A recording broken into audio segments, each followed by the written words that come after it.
ज्योतिबा यात्रा, ओढ्यावरील यल्लम्मा जत्रा, कृषी प्रदर्शन यासह विविध ठिकाणी पाळत ठेवून एक भामटा दुचाकी चोरायचा। या दुचाकी तो 4 जणांना विकायचा। गेल्या काही महिन्यांपासून सुरू असलेला हा उद्योग स्थानिक गुन्हे अन्वेषण शाखेतील पोलिसांच्या नजरेत आला। त्यानंतर पोलिसांनी सीसीटीव्ही फुटेज गोळा करून रेकॉर्डवरील गुन्हेगार संग्राम गायकवाडला रुकडीतून अटक केली। त्याच्याकडून 17 लाख रुपये किमतीच्या चोरीच्या 34 दुचाकी जप्त करण्यात आल्या। पोलीस अधीक्षक योगेश कुमार गुप्ता यांनी पत्रकार परिषदेत ही माहिती दिली। चैनीला सोकावलेल्या संग्राम गायकवाडवर ट्रॅक्टर आणि दुचाकी चोरीचे गुन्हे दाखल आहेत। मूळचा मुरगुडचा रहिवासी असलेला संग्राम गायकवाड आता रुकडीत सासरवाडीत देखील राहायचा। गेल्या काही महिन्यांपासून कोल्हापूर जिल्ह्यात दुचाकी चोरीच्या घटनांमध्ये वाढ झाली आहे।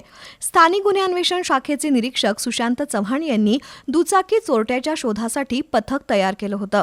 सहाय्यक पोलीस निरीक्षक सागर वाघ, उपनिरीक्षक शेष मोरे, अंमलदार सुरेश पाटील, रुपेश माने, राम कोळी, नवनाथ कदम, विनोद कांबळे यांच्या पथकानं गेल्या काही दिवसांपासून रेकॉर्डवरील गुन्हेगारांवर पाळत ठेवली होती।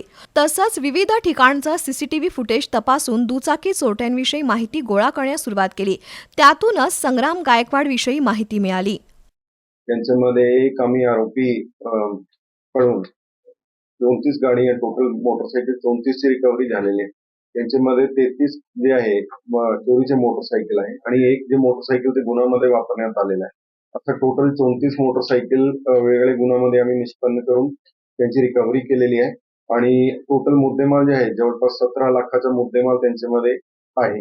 ते जे आरोपी आहे तो रेकॉर्डवरचे आरोपी आहे। ते आधी त्यांच्यावरती ट्रॅक्टर चोरीचे आणि वेगवेगळे चोरीचे गुन्हे दाखल होते। त्यांच्या वेगवेगळे टेक्निकल पद्धतीने आणि गोपनीय पद्धतीने माहिती काढून आरोपी निष्पन्न करण्यात आले। चोरीच्या दुचाकी घेऊन फिरणाऱ्या संग्राम गायकवाडवर पोलिसांनी लक्ष केंद्रित केलं। मुरगुड आणि रुकडीमध्ये त्याचा शोध घेतला, पण वारंवार ठिकाणं बदलणारा संग्राम गायकवाड पोलिसांना सापडत नव्हता। दरम्यान 20 डिसेंबर रोजी स्थानिक गुन्हे अन्वेषणच्या पथकानं हेर्लेमधून संग्राम गायकवाडला चोरीच्या दुचाकीसह ताब्यात घेतलं।